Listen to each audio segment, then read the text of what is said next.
Alright, here's the story I wish I never had to tell. Because if you've ever held a newborn in your arms, like, really held them, felt how tiny they are, how helpless, then you already know there's a kind of fear you can't train for. It doesn't matter who you are, what you've done, what you've survived. That fear hits different. And mine showed up at 5:12 a.m. on a Tuesday, when my front door exploded inward like a bomb went off. Not a knock, not a warning, just a violent crack of wood, the sound of metal tearing through a frame, and then my daughter screaming. Not the cute, hungry cry. I mean the kind of cry that sounds like the world just ended. My wife, Hannah, jolted upright beside me, still pale from the emergency C-section, still moving like every breath hurt. She whispered my name like it was a prayer. Mark, what's happening? I didn't answer.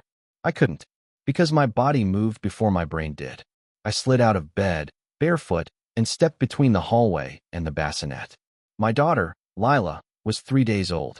3 days old. And the people storming my house weren't burglars. They were worse. A woman's voice cut through the chaos, sharp and smug like she'd practiced it in a mirror. Child Welfare Compliance Unit. We have legal authority. Stay where you are. I didn't recognize the words at first, but I recognized the tone. That tone belongs to people who've never been told no. Then the bedroom door swung open, and there she was. Brenda Shaw, president of the Maple Hollow Estates Homeowners Association, self-appointed queen of the cul-de-sac, and the kind of woman who smiled like she was doing you a favor while stepping on your throat. She stood in my doorway in a beige pantsuit like she was walking into a meeting, not breaking into a private home. Lipstick perfect, hair sprayed into a helmet. And behind her were 3 guys wearing cheap tactical vests, the kind you buy online when you want to cosplay as law enforcement. One of them wheeled a gurney. Another had a taser. And the last one, the cherry on top, was a skinny little creep holding a camera, recording everything with a red light blinking like an evil eye. Brenda raised a piece of paper like she was holding the 10 Commandments. Mark Reyes, she announced, loud enough for the camera. You are a danger to your family. This court order authorizes removal of the child for her protection. Hannah let out a broken sound, half sob, half gasp. No, please, she's breastfeeding. She needs me. Brenda didn't even glance at her. She just nodded at her goons like she was ordering coffee. Get the baby, and take the mother for evaluation. That's when I realized this wasn't harassment anymore. This was kidnapping with paperwork. One of the men stepped toward the bassinet, and something inside me went cold. Not angry cold, focused cold, because I've been in places where people tried to take what mattered from you. I've seen what happens when you hesitate. So I said it calm as ice. Step away from my daughter. The goon paused, looked at Brenda. Brenda laughed, short and nasty. He's bluffing. Look at him. He paints mailboxes and plants flowers. Get the baby. That line almost made me smile. Because yeah, I'd painted the mailbox. Blue. Hannah picked the color. I planted flowers too. I wanted a quiet life. But Brenda didn't know what I was before Maple Hollow. She didn't know I spent 8 years in a job where your calmness is the only thing keeping you alive. She didn't know I'd trained my body to move faster than fear. The goon reached for the bassinet. And I moved. I didn't grab a gun. I didn't scream. I didn't threaten. I grabbed the oak chair by the window, the one Hannah hated because it looked too bachelor, and swung it like a bat. The chair smashed into the man's visor with a crack that sounded like a firework. Plastic shattered. He dropped like his strings got cut. Before the second guy could react, I drove my shoulder into his chest, pinned his wrist, and twisted hard until his taser clattered to the floor. He screamed. Real scream. The kind tough guys don't want people to hear. The third guy charged. Big, slow, stupid. I sidestepped and hooked my foot behind his ankle. He went face first into the carpet like a sack of bricks. It took maybe 4 seconds. 4 seconds, and 3 fake heroes were done. Brenda's mouth hung open. The cameraman didn't stop filming, of course. He just trembled like his brain couldn't process what he was seeing. I stepped forward, breathing hard, knuckles stinging. Get out of my house, I said, voice low. And that's when the sirens hit. Not far away. Right outside. Red and blue lights splashed through the window. And 2 sheriff's deputies stormed in, guns drawn. On your knees. Hands behind your head. My stomach sank. Because Brenda didn't just bring goons, she brought a story. She'd set the scene before she even kicked in my door. Violent veteran. Unstable mother. Endangered baby. To the deputies, I wasn't a dad protecting his family. I was a threat. Hannah sobbed, shaking, clutching her stomach like she was trying to hold herself together. I lowered myself slowly. Let them cuff me. Because in that moment, the only thing that mattered was this. They weren't going to shoot me in front of my child. Brenda stepped in close, smiling again, talking sweet to the deputies like she was hosting a fundraiser. See? He attacked authorized personnel. He's unstable. Please secure the child before he hurts someone. And the deputies started moving toward Hannah, toward Lila, toward the bassinet. And I swear to God, I've never felt more powerless in my life. But Brenda didn't know something else. She didn't know my quiet life came with cameras. Every inch of my property, doorbell cam, eaves cams, backyard cam, was streaming live to a secure server. Not saving locally, streaming. And that server wasn't just mine. It was monitored by two old friends, the kind of friends who don't call 911. They show up. So as Brenda's goons rolled the gurney down the hall with my wife on it, as she clawed at my newborn like she owned her, I watched, cuffed, helpless. And then the driveway erupted. A black van screamed up. Two unmarked trucks behind it. Men poured out wearing dark vests with bold yellow letters. State Task Force. Not mall cops. Not deputies. Professionals. They moved like water. Fast, coordinated, silent. A flashbang popped outside. The kind of boom you feel in your chest. And suddenly Brenda's entire little performance collapsed into chaos. One task force agent ripped the paper from Brenda's hand, glanced at it once, then looked at her like she was something stuck to his boot. This is forged. Another agent held up a phone showing live footage. Brenda kicking in my door, Brenda ordering the baby taken, Brenda laughing. Brenda's face went white. For the first time, she didn't look powerful. She looked caught. The cuffs came off me and went on to her. Brenda didn't scream, didn't cry. She just stared at me with pure hatred like I'd ruined her life by refusing to be her victim. And as they hauled her out, Hannah finally got our baby back in her arms and broke down, shaking, whispering, it's okay, Mommy's here," while I stood there trying not to fall apart. That should have been the end. It wasn't. Because that morning wasn't the beginning of the war. It was the grand finale of a nightmare Brenda had been building for a year. See, Maple Hollow Estates looked perfect when we bought it. Quiet street, old trees, couples walking dogs, kids on bikes. We wanted boring. We needed boring. After years of moving around for my job, I wanted to wake up in the same house, grill on weekends, complain about weeds like a normal man. Hannah wanted that too. She'd carried the weight of my career without ever asking for credit. So when we found the little two-bedroom with the sunroom and the backyard big enough for a swing set, we thought we'd won. Then Brenda showed up. First violation letter came in week 1. Our crime. A ceramic frog Hannah's mom gave us. Apparently lawn decor needed committee approval. Committee meaning Brenda. We moved it to the backyard. Rolled our eyes. Tried to laugh. Then came the garbage can fine. The mulch fine. The incorrect porch furniture warning. One time she fined us because our curtains were too bright and visible from the street. I tried talking to her at the neighborhood meet and greet. Brenda, I said, friendly. Maybe we got off on the wrong foot. She looked me up and down like I was something she'd scrape off her shoe. The rules are the rules, Mark. If you can't follow them, Maple Hollow might not be the place for you. And she walked away.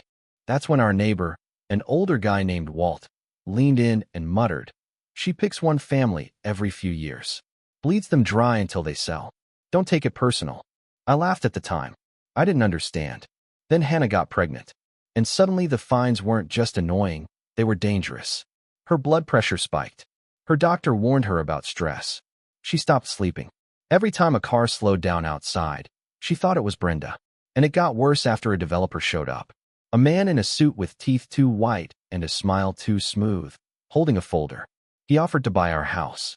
Lowball offer. Insulting. "We're not selling," I said. He didn't argue, just smiled colder. "You might reconsider. Mrs. Shaw is very supportive of the project." And that's when I understood Brenda didn't want rules. She wanted our land. Because a row of luxury condos would make her and her friends rich. And we were in the way. So she turned Maple Hollow into a pressure cooker. Violation letters every day. Threats. Rumors. A fake complaint about domestic violence noises. A call to animal control because our non-existent dog barked too much. It was psychological warfare, suburban style. and I started documenting everything. Photos, dates, letters. I upgraded our security and told Hannah it was for the baby. That was true, but it was also for Brenda. Then Hannah gave birth early. Emergency C-section. And for 2 days in the hospital, it felt like the world stopped. Like we were safe. We came home thinking Brenda would back off. Because who messes with a family with a newborn? A monster does. She waited until dawn, when we were exhausted, when Hannah could barely stand, when Lila was sleeping. And she tried to take my child. After the raid, Brenda made sure her version of the story hit the internet fast. A local blog posted, HOA president attacked by violent veteran. They used the video, edited, of course, showing me swinging the chair. No context. No forged warrant. No goons. Just me looking like a threat. Comments poured in. Typical psycho soldier. Take the baby. Poor community leader. Hannah's mother called sobbing, asking if it was true. Hannah stopped answering her phone. She stopped opening curtains. She sat rocking our baby like she was afraid the world would steal her again. And I realized something that scared me more than Brenda's goons. Brenda didn't need to win in court. She just needed to win in public. Because public opinion is a weapon, and she knew how to use it. So I made a choice. If the game was dirty, then fine. I'd get dirty too. Not violent dirty. Smart dirty. I reached out to someone from my past, a guy I hadn't spoken to in years, a friend who lived in the digital shadows. The kind of man who can find anything about anyone, if you give him enough breadcrumbs. He didn't ask why. He just said, send me what you've got. So I did. Every letter. Every fine. Every video. And what he found under Brenda's perfect HOA crown was rot. HOA funds siphoned into shell companies. Fake invoices. Payments to consultants that didn't exist. And her husband, the respected attorney, tied to a development group laundering money through real estate projects. That's why they wanted our property so badly. It wasn't just condos. It was a machine. And we were the last missing part. But the biggest discovery? Brenda's leverage. A folder of secrets, dirt on judges, inspectors, city officials. She didn't just have money. She had blackmail, which explained why she got out of custody so fast after the raid. Why charges stalled. Why deputies acted like she was untouchable. Because she owned the people who were supposed to stop her. So we went over their heads. Federal level. And while my friend packaged the evidence, Walt, sweet old Walt, came to my door late one night, holding a small notebook. Hands shaking. Eyes wet. He said, I need to show you something, because she killed my son. And he told me how Brenda destroyed his boy's landscaping business years ago with fines and legal threats until the kid lost everything and ended his life. Then Walt handed me the notebook. A handwritten ledger. Decades of bribes, extortion, payoffs. Names. Amounts. Dates. And right there in ink was the name of the district attorney, tied to an old cover-up. That's why Brenda was untouchable. The DA wasn't lazy. He was trapped. We changed plans immediately. No more local channels. We set a direct handoff with a federal integrity unit. And to keep Brenda busy long enough for the feds to arrive, I did something that still makes my skin crawl. I baited her. I had my lawyer draft a surrender offer, basically me admitting I was unstable, apologizing publicly, agreeing to sell my house cheap. It was humiliating, and Brenda ate it up like candy. She demanded the signing happen at the HOA community center. With witnesses. She wanted an audience. That night it rained hard, cold and mean. I walked into that community center alone, wearing a wire, listening to my own heartbeat. Brenda sat at the head of the table like a queen. 2 goons by the door. Her husband lurking behind her, suspicious. She smiled when she saw me. Well, she purred. Look who finally learned his place.